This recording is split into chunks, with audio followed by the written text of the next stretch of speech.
I was 18 years old when I got married.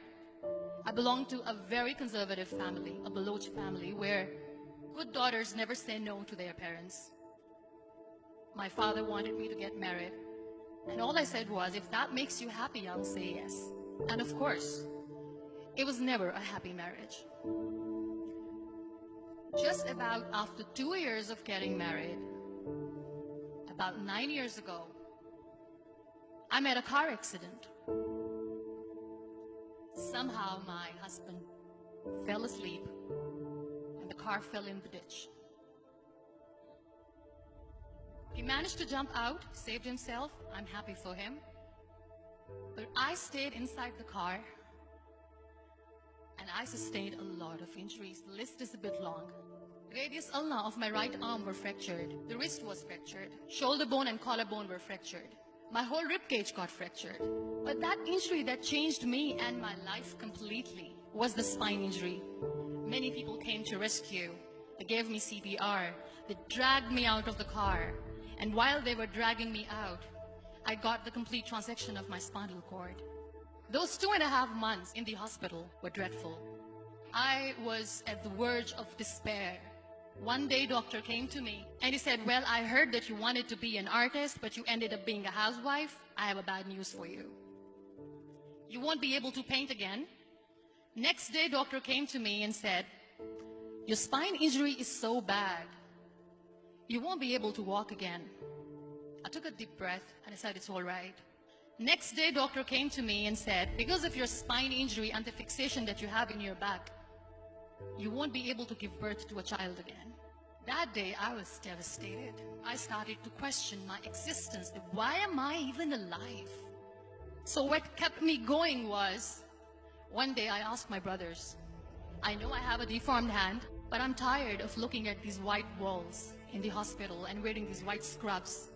Bring me some colors, bring me some small canvas. I want to paint. So the very first painting I made was on my deathbed, where I painted for the very first time. What an amazing therapy it was. Without uttering a single word, I could paint my heart out. I could share my story. People used to come and say, what lovely painting. So much color. Nobody could see the grief in it. Only I could.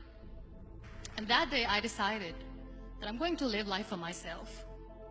I am not going to be that perfect person for someone. I am just going to take this moment and I will make it perfect for myself.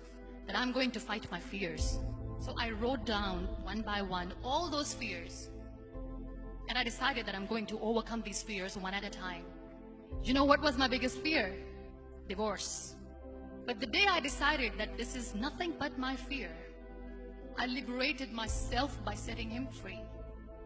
And I made myself emotionally so strong that the day I got the news that he's getting married, I sent him a text that I'm so happy for you and I wish you all the best. And he knows that I pray for him today. Number 2 was, I won't be able to be a mother again. And that was quite devastating for me. But then I realized there are so many children in the world, all they want is acceptance. So there is no point of crying, just go and adopt one. And that's what I did.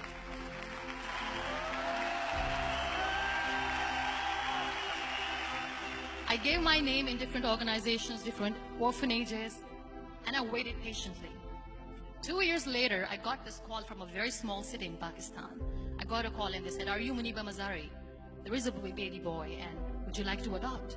I could literally feel the labor pain. I said, yes, yes, I am going to adopt him. I am coming to take him home. And that day, I was 2 days old, and today he's 6. You know, when you end up being on the wheelchair, what's the most painful thing? People think that they will not be accepted by the people because we, in the world of perfect people, are imperfects. So I decided to appear more in public. I started to paint. I have done a lot of modeling campaigns. I decided that I'm going to join the national TV of Pakistan as an anchor person. I became the National Goodwill Ambassador for UN Women Pakistan, and now I speak for the rights of women, children. I was featured in BBC 100 Women for 2015. I'm one of the first 30 under 30 for 2016. So when you accept yourself the way you are, the world recognizes you. It all starts from within. We have this amazing fantasy about life. This is how things should work. This is my plan. It should go as per my plan. If that doesn't happen, we give up. I never wanted to be on the wheelchair. Never thought of being on the wheelchair. This life is a test and a trial, and tests are never supposed to be easy. So when you are expecting ease from life, and life gives you lemons, then you make the lemonade, and then do not blame life for that. It is okay to be scared. It is okay to cry.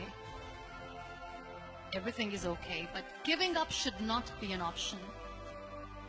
They always say that failure is not an option. Failure should be an option, because when you fail, you get up, and then you fail, and then you get up, and that keeps you going. Embrace each and every breath that you are taking. Celebrate your life. Live it. Don't die before your death. Real happiness lies in gratitude. So be grateful, be alive, and live every moment.